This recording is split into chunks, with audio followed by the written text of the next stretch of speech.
إلهي سبحانه وتعالى أيام هذا السجناتي حان ربا إن لو ذاقو شعبك تجمد قرعال تجمد قرعال الأمان كذا الأمان والحقيقي عيدا مدى دولة الفدرالك قيبه ذيك الدون يو كوا كلمة دوك أي حقيقي حان ليا شعبك كليه نكسو لابتا نقبوك يدحانتا دبعتا aad waqti ku sugnaydeen oo dhibaatada ah ee idin kaystay dadka aan maaragtay naxariista lahayn ee idin kaysteen annaga ayaa u istaagnay alxamdulillah waxaan idin leenahay si nabad ah gudihiina ugu soo laabta waxaan kaloo rabaa halkaan inaan ka sheego nidaamka dawliga ah waa midka kaliya ah ee ummadda deeqa waa midka cid walbaahi ay rabto inay nidaam dawliya ay hesho kuleeytana ummadani ayadoo degan oo nabad iyo haysato nimca intaba oo ilaahay ugu taaqaaya waxa soo gaaray dad dawladid ah oo dhibaato u geystay waxaan marka mar aan ka tanasulaynayo isa jirinin waxa waaye nidaamka dawladnimada ah iyo maaragtay ilaahay subxaanahu wa tacaala aan ka baqno barku iyo midkan dawliga ah nidaamkan dawliga ah oo aan ilaashano waa aan ku dhaaranay inaan naftanada aan u hurno oo aan maaragtay dalkeena iyo diinteena iyo dadkeenaba aan difaacano waxaan rabnaa marka cid walba oo isku dayda inay amniga iyo deegaanka ka jira iyo dawladnimadaba ay ku soo duusho in aan tilaabo adag aan ka qaadno ayaan maaragtay go'aansanay maadaama aan u dhaaranay dalkeena iyo dadkeena waxaan rabaa inaan halkaan ka cadeeyo kana qeexo cid walba ee dhibaatadii bulshada reer Guriceel iyo ummadda Soomaaliyeed iyo dhamaan dawladda maaragtay ku timid cid walba ee nimankaas geystay kala shaqeynaysay ma aan ka harayno haday afka taageertay iyo haday cod ku taageertay iyo haday maal ku taageertay iyo haday awood ku taageertay gacanba ku taageertay insha Allah hadii ilaahay inoo subhanahu wa ta'ala tilaabo adag ayaan ka qaadi doonaa mana aqbali doono in inta deegaankii dawladnimadii lagu soo duulay la joogo xaafadaha ama magaalada in la joogo oo maaragtay si nabad lagu joogo inay suurto gasho oo sidaas lagu fakaro mid aan aqbali doono ma ahan waa mid aan maaragtay tilaabo adag aan ka qaadayno insha Allah ciidamada booliska ayaana si toos ah uga howlgali doona magaalada gudaheeda iyo kuwa nabad sugidda waxaanan maaragtay xaqiijin doonaa ammaanka waxaan si toos ah u howlgalaynaa oo aan cafinaynin dadka ka soo horjeeda dawladnimada ama dhibaateynaya hadii ay gudaha magaalada ku sugan yihiin iyo haday taafeeda maaragtay magaalada maaragtay meel ka baxsan ay ku dhuumaalaysanayaan waxaan kaloo rabaa inaan ciidamada qaymaha badan oo sharafta leh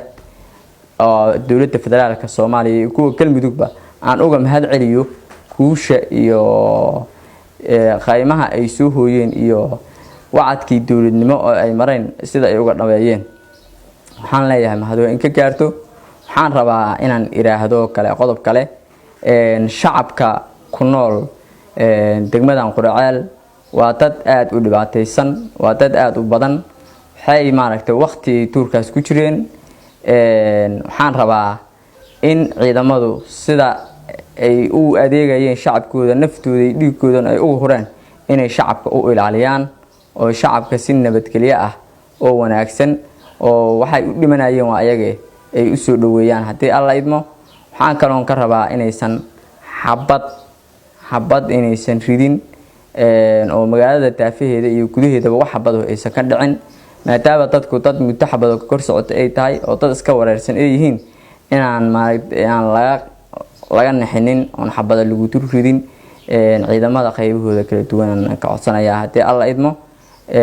ciidamada saraakiishu sida sharafta leh oo ay sameeyeen oo uga mahad celinayaan magaalada taafaheeda ay u geeyeen waxaan rabaa marka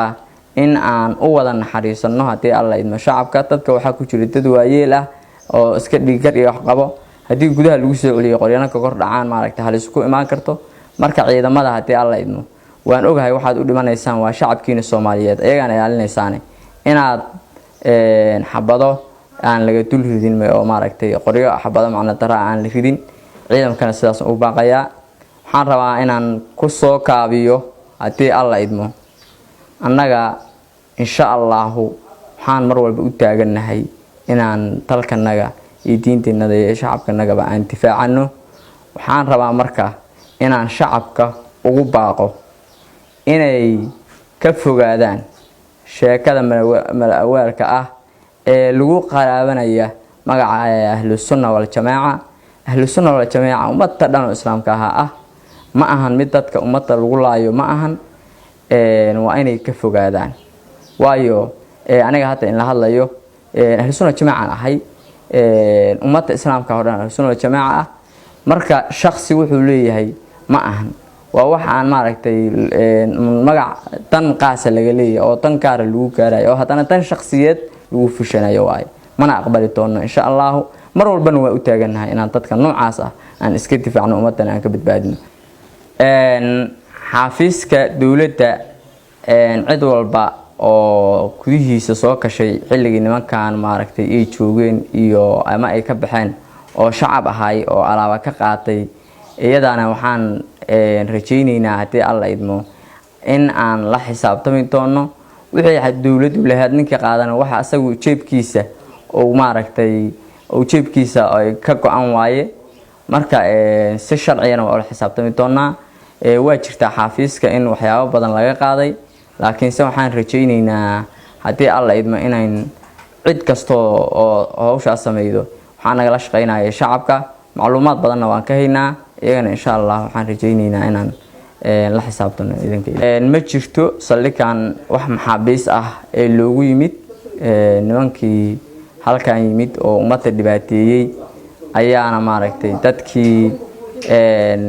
meeshan ku xirnaayay oo ama tuugada ahay ama maaragtay gacan ku dhiglayaasha ahay oo maxkamaduhu xukumeen dhamaantood